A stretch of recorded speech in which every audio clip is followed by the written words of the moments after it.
Hey guys, it's fucking Beast here, and I just want to let you know that today is a really good day because Dragon Ball Xenoverse 2, the trailer, has just been released. And I should mention that before the trailer was released, Namco Bandai had like a 24-hour timer till the trailer, when they released it, and they showed all these images. They showed all these images of all the movies, of all the games, like the posters and stuff. And by the time that it reached 0 for me, it just said 0, and I had to refresh the page. And literally before I could even look at the site and see the logo and everything, bottom left corner it said loading, because it's Google Chrome. It said loading Dragon Ball Xenoverse 2.com, and I was like, what the hell? That was crazy because my assumption was that it was either going to be Dragon Ball Xenoverse 2 or Budokai Tenkaichi HD collection.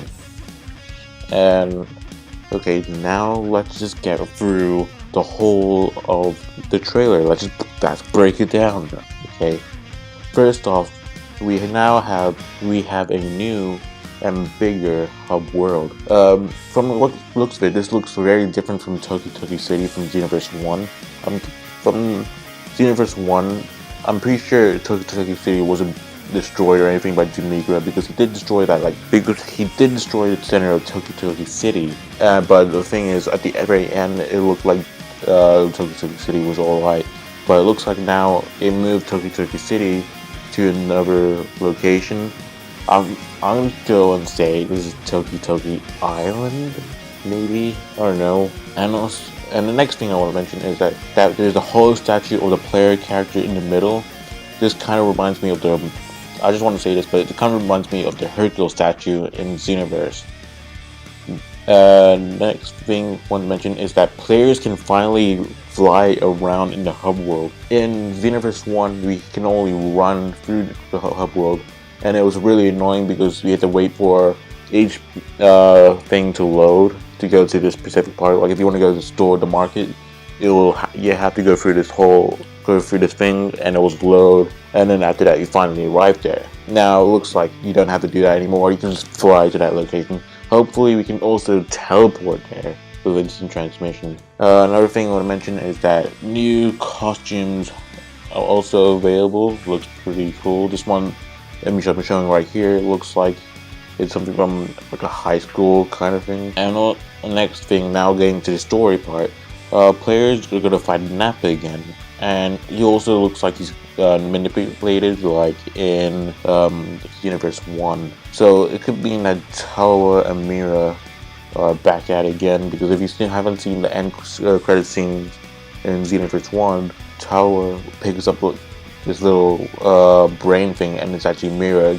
And Mira's like, I don't want more power or anything. So it looks like they're going back through time, repeating the same steps all over again. And now, a new thing they have put in this game is now Zarbon and Dodoria are in this game. So stuff that you skipped in the first game will make an appearance.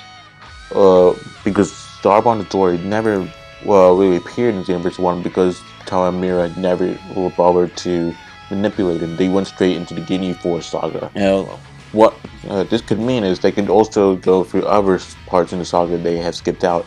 So, in the Android saga, we can go through the Android 18-17 fight with Vegeta, or with the Buu saga, we can go through the Majin Vegeta part, or when Gohan fights Majin Buu. And another cool thing about this is that movie characters are finally appearing. Way to explain this, I think I have a theory of how it's going to fit in, is that even though it's hard to fit in these movie characters in the timeline, considering that, Turles couldn't really fit in the timeline because Goku is alive, and also he knows Kaioken and Spirit Bomb, and where does this movie take place in timeline. My theory is that it didn't really take place in the main Dragon Ball Z timeline. It had taken place in another timeline that somehow diverted from the original timeline, and that's also going to explain how all the other movies going to fit into this plot. Okay, and also what looks like there's also going to be more fights in the Frieza saga. So when During the Frieza saga, when Goku turns into Super Saiyan and he fights full powered Frieza, Goku tells your character that he's going to finish this fight himself, and then you leave. So it looks like maybe you're going to join back into that fight, and then you're going to help him this time. Or this could be Mira and Taro manipulating again, like with Nappa from the first part of this trailer. I also noticed this a little bit. I'm not sure what's the deal with this, but they reused a scene from Xenoverse 1, you know, the Gohan and Cell's Kamehameha clash. It's literally the exact same scene from Xenoverse 1. I don't know what the deal with that is, but it looks like the Buu Saga ending is completely different because it looks like Goku's handling that fight by himself, but as opposed to in the Xenoverse 1, he actually had help from your player. But this could also, so this can mean that there might be a different Buu ending to the Buu Saga, so another thing that could happen with Taro and Mira being, trying to terrorize the timeline. And also, one weird thing is that there's a very strange looking scroll that appears in the trailer.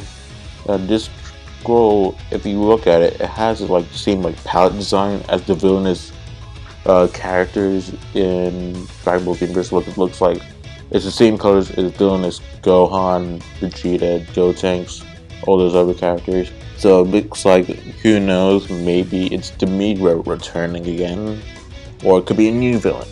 I don't know. By the time you reach at the end, there's like weird, very strange like change of graphics. One idea this could be is that these look like pre-rendered cutscenes for like the special movies.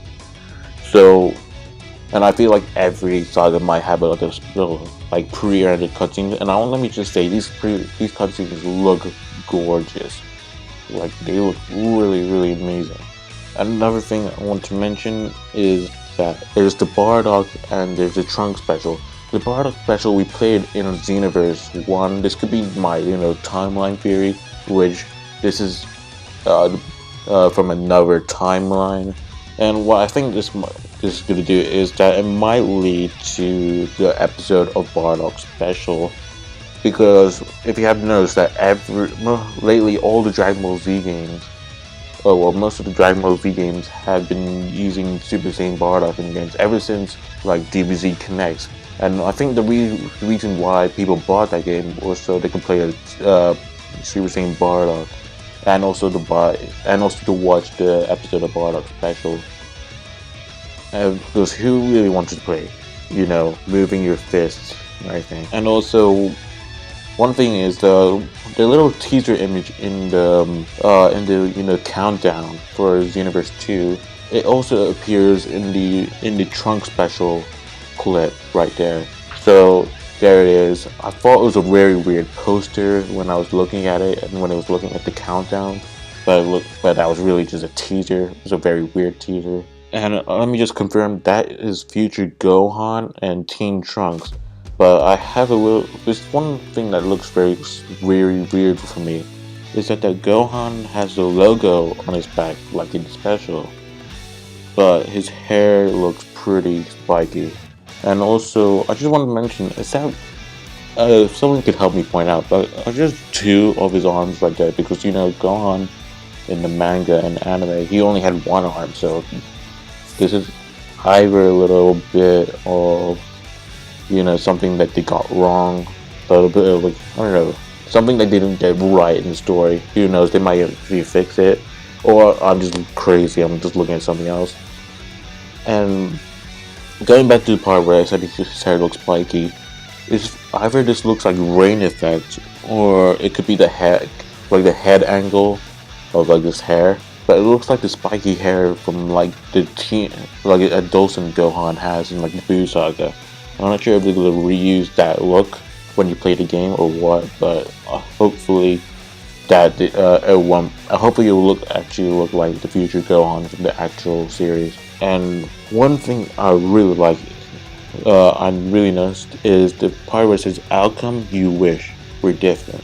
Does this mean that we can finally make decisions in Dragon Ball Xenoverse now? Can we make it so that our character can be evil and join the evil side, or it can make them a hero, or somehow remain neutral. I don't know. I hope that that is what it is. Yeah, another thing I want to point out is that DBZanto pointed this out on his Twitter that Dragon Ball Super is indicated in the Xenoverse 2's website, so we'll probably get Dragon Ball Super content maybe. Hopefully it won't be DLC. Hopefully it will actually be attached to the story.